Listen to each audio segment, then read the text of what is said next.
सांगली जिल्ह्यात गेल्या काही दिवसांपासून बदलत्या हवामानामुळे द्राक्ष शेती संकटात आली आहे। हवामान बदलामुळेच आता हातातोंडाशी आलेला घास हिरावल्यानं बळीराजा मात्र हवालदिल झालाय।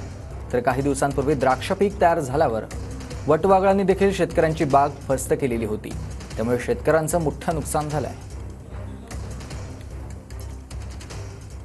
राष्ट्रीय नेमबाजी स्पर्धेमध्ये रत्नागिरीच्या लांजामधील मैत्रेयी साळवीचं घवघवीत यश मिळालेलं आहे। तिला आणि मैत्रेयीनं 50 मीटर रायफल प्रकारामध्ये कांस्य पदक पटकावलंय।